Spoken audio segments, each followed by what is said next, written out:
I'm here with Noel Gallagher and Alan White of Oasis.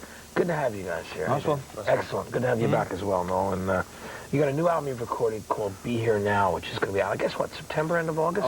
August 20-something or other. 20, yeah, something like that. 26, someone said today. I was told the 18th, but never mind. Now, I've heard the album. It's amazing. It's great. What I've noticed about the record is, like going back to Slide Away in the first album, there's some long songs that are really thick and dry. It wasn't, we didn't sort of set out, well, we didn't set out to write a lot of long songs. It just be like a good intro and a good outro and a good middle eight, innit? Just so happens that they get longer they just get longer. I mean, to us, they sound like, it's like there's a track All Around the World, which is like nearly 11, I think it's 11 minutes long, but it's the shortest 11 minutes on record, I think. Just because... Yeah, it just sounds really short, yeah. Because it sounds good and it's just, you know, it's not like you sit there and think. Well, it was like Champagne Supernova, wasn't it? It was like 7 minutes, 20 seconds, but it doesn't seem like that. It seems like about 3 minutes to me. No, it does, because everything's really, everything matters, everything's good, you know, even all the parts. I mean, you go back to that lead, and then you have the whole center area in it, and that's why, I mean, it's a great track. Sign of a good tune. Yeah, definite sign of a good tune. All right, right now we're going to check out the latest from Fiona Apple off her debut album title. This is Criminal, excuse me, on 120 Minutes tonight.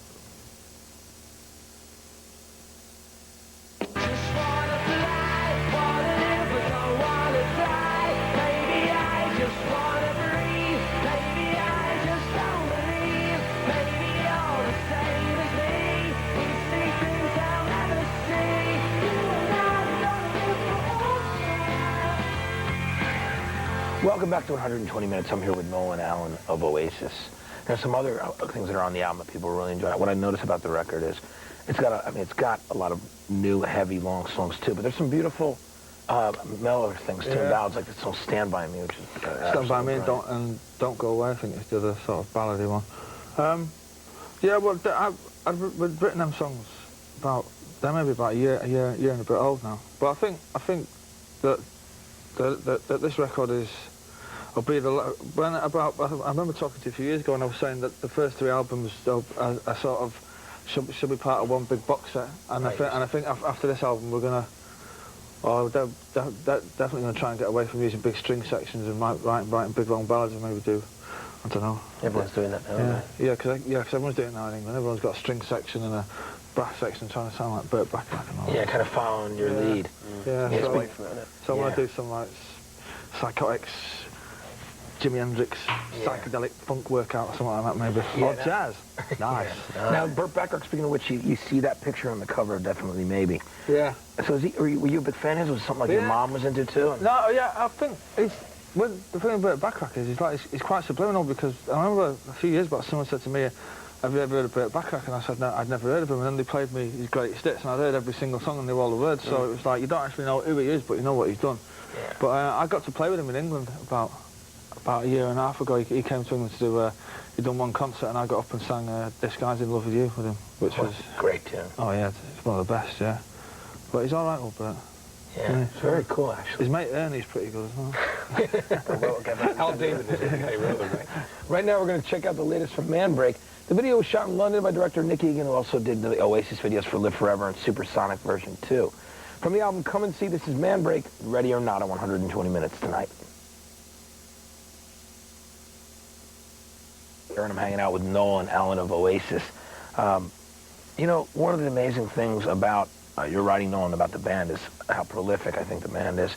With all the great B-sides you guys have done, I mean, listen, like It's Better, People Rock, and Share, Talk Tonight, Acquiesce, Underneath the Sky is a great song. That's the part of it, that one. Yeah, that's a great one as well, which I know you do live a lot. Yeah, well, we did it at Glastonbury, Nebworth, last year. Yeah, well, I see in England we have this trend where these indie bands who will remain nameless put out these 2 CD sets where it's like you buy a CD of a single, it's got the track on, and then you buy another CD to go in this box that you also have to buy, and it's got like 8 versions of the same song, which I think is just ripping fans off. It's ripping kids off. Who don't really have a lot of money anyway to spend on music at the best of times. We've always, ever since our first ever singles, we've always put 4 tracks on the CD, and I always tried to make them either like live versions or like completely new tracks. And this time we've done like a few covers. We've done Heroes by Bowie and Helter Skelter by the Beatles. So I think it's just giving your fans sort of value for money, really. A bit more for the money, really. Yeah, definitely. I mean, well, let's put it this way. I mean, those songs are so excellent that it could be a whole other album's worth of material. Well, yeah, there's sort of doing B-side album, but I'm not too sure about that because a lot of people have got the songs anyway. So then that'd be trying to sell the songs. Right. First round, which I just like people off for doing that, so I'd be a bit of a hypocrite. Not that I'm bothered about being a hypocrite, you understand? But, you know. No, but what I meant by that was that it's just the stuff is so good that it holds up regardless. I'd like to actually hear them all on an album. I might do it when I get Maybe back. Japan or something, because they love that kind of stuff. You got to hide your love away as the extra track over there, some might say, which was good too. And we've got lots more to talk about with Nolan Allen, but right now let's take a look at the top 10 singles in alternative music this week.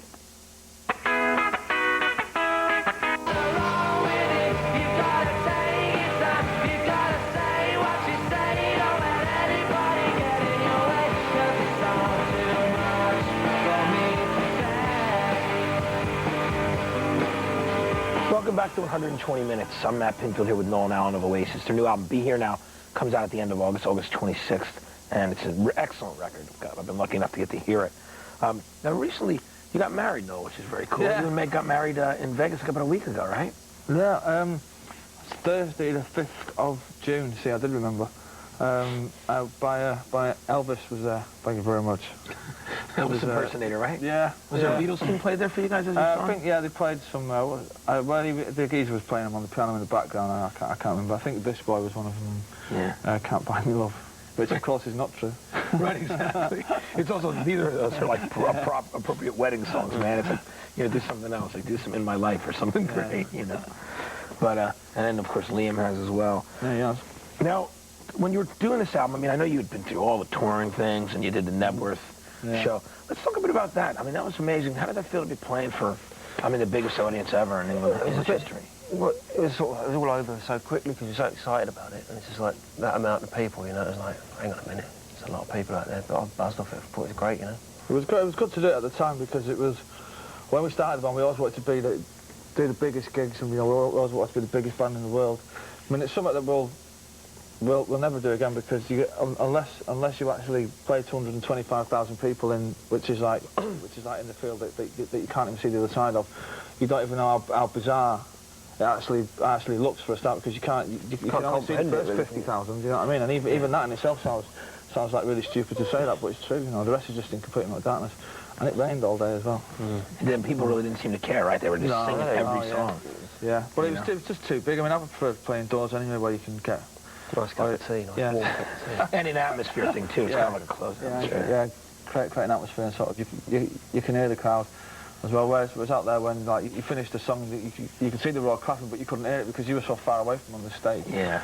But there you go. It's done now and it's over. So exactly. But a great experience. Oh, yeah, absolutely. Yeah. Kids loved it. Anyway, right now we're going to look at one of your videos from Definitely Maybe. Let's check out Rock and Roll Star on 120 Minutes. Matt Pinfield, I'm still here with Nolan Allen of Oasis. I know recently you put something together, you worked with Bobby Gillespie of Primal Scream, Mick Jones of The Bad and the Clash. It was a show actually benefit for Liverpool dock workers. Yeah, but there's a lot of dock workers in England, scousers, but we're not all that against them. Who got the sack for, I can't remember what for. Not going to work, wasn't it? For not going to work, yeah, being scousers. But the band The Levellers was supposed to headline this event, and they pulled out at the last minute for some reason. Anyway, it was sort of Sunday afternoon in the film where it was Bobby Gillespie said, can you come down and DJ, but I can't DJ, but I can play guitar. So I just went down with the guitar and done sort of like the same thing that I done at the Tibetan concert last Saturday, which was always good, Yeah, it's a good thing, good cause to do. Yeah. You've gotten up and played with a lot of different people, and obviously you did an Ocean Color Scene thing, you and Liam did Day Tripper with him. Have you heard that yet? Yeah, it's great. Yeah, it's good, isn't it? It's very good, yeah. Wicked, yeah. They're good friends of yours. You've had them open for you a bunch of times. Yeah. And I mean, speaking of heroes and people that you love, you've gotten to actually meet and play with a lot of people that mean a lot to you, like McCartney, Weller. Yeah. How does that feel? I mean, like after years of being fans of this. I don't know. It would have felt weird if I was just a fan. I might have been a bit awestruck, really. But I know that they respect me as much as I respect them. So it's like we sort of pass all that. I mean, I didn't ask for anyone's autograph or anything like that. They didn't ask for mine. But I probably won't even realise what how all that came about until I'm sort of like quite older. Like 50 or 60 when you're looking back. Yeah, and I look back and I think, God, I actually played with one of the Beatles. We actually recorded a John Lennon song with Paul Weller and Paul McCartney. I probably won't even start, beginning to realise what all that meant until I'm maybe 50 or 60. So, yeah, and then it's going to be amazing. But yeah, I mean, you just got to get it, just like take it in your stride and believe that you're just as important as they are. Exactly, what you are. Yeah. And we'll be talking more with Noel and Alan after the break, and a little later, Promise will be stopping by, so don't go away.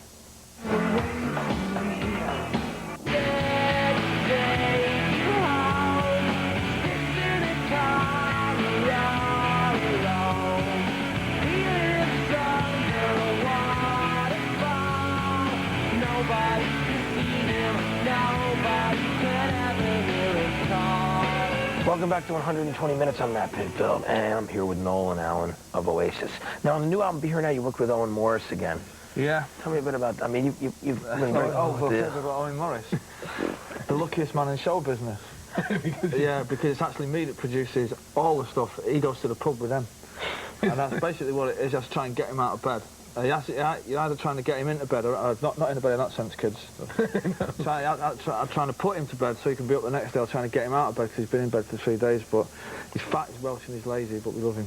Yeah, he eats loads of Rennies. You know what he does when you get there in the morning? He's got, indigestion tablets, Rennies, Yeah. Stacks and stacks and stacks of them. It's like, look, you might as well go to a quarry, man, and just eat chalk out of it. It's because he eats curry for breakfast and stuff like that, man. Right when he gets up. Yeah, he is. But then again, he's a good man. Yeah, he's good, man. And he gets it loud, which is the main thing. Yeah. But he's all right. Is he basically more of a studio engineer kind of thing? Well, we don't actually use an engineer, because Owen is an engineer, but, I mean, he brings a lot of ideas. He sort of, I mean, the songs would actually be longer if it wasn't for him. He sort of says, oh, well, maybe we should take that verse out there, or chop that bit down there, and he comes up with intros and endings. Basically just tries to keep Bonehead and Liam out of the studio and down the pub. Yeah. Keep them out of the way for a bit. Keep them out of the way. Right, and get the drums down. So we can get on with some work. Right, and then get them down there when they need to be there. Yeah. Right, exactly. Right now we're going to play a video from Supergrass. It's off their new album, In It For The Money, and it's called Cheapskate, here on 120 Minutes. Again with Noel and Alan of Oasis. Great band. No secret that I'm a huge fan of theirs. And I wanted to say that also that one of the things I want to bring up, Noel with Liam on the other side, he did some side stuff, because I mean you do all the writing. Yeah. So he's kind of been involved with the Seahorses. Yeah. He co-wrote Love Me or Leave Me, and he sang on the Echo and the Bunnymen's Nothing Lasts Forever. Is that cool? You kind of encourage him to do? Yeah, well, he should do more things like that. I mean, he's always banging on about writing songs and that, but he's never actually written one for himself. But he's always going on about it. I mean, he's got guitars and stuff at home. I mean, I'm not actually sure that he played them yet, but yeah, I mean, because. It's like, I mean, the band ain't gonna last forever, you know what I mean? So I mean, he should be. Well, all of them should be thinking about getting off their asses and doing something for themselves sooner or later. Because I'm gonna leave soon anyway. And go solo? Oh, absolutely. I'm gonna become a fat transvestite opera singer. It's an idea. I remember you were saying it was pretty funny that one time you were interviewed. You're like, hey, if I knew that Morning Glory was gonna be so many times platinum, you would have done it as a solo album. What I was telling you. Yeah. Which I thought was pretty funny. Now, we can expect a lot of B-sides on the singles that are coming out, right? Yeah. Is a lot of it written already, or is it something you do kind of as you go along as you're No, we went to the studio. I think we recorded 15 or 16 tracks, didn't we? There's 11 on the album. Right. So there's another 4 floating about somewhere. Then we went back in and done some more B-sides. So yeah, they're already. I mean, they're not mixed yet, but they're already recorded. So yeah, they're all in the can somewhere. So people can expect to get a lot more good releasing material. Yeah. And you're gonna be touring America in like October. We're hearing, right? Hopefully, yeah. Yeah. But you never can tell, can you, Matt? Yeah, you don't know. You never can tell. You see. You never know how things are gonna go. No, you never know how things are gonna go. It's one of the good things about life, though, the magic of it. Sometimes it's yeah. Well, it keeps it exciting, doesn't it? Because we don't even know what's going to happen. Yeah. But I mean, something will. Something will happen. We don't know what, but something definitely will happen. Excellent. Well, listen, I want to thank you guys for coming by. It was great to have you, as always, you know. Right. And if you don't already have them, and you should, the first 2 albums, Definitely Maybe, and What's the Story, Morning Glory, amazing albums. Make sure you pick them up if you don't have them. And get the new one, Be Here Now. Hit stores on August 26th. Right now, we're going to play an Oasis video, never before seen on MTV, from Definitely Maybe. This is Cigarettes and Alcohol on 120 Minutes. Thanks again, guys. See ya.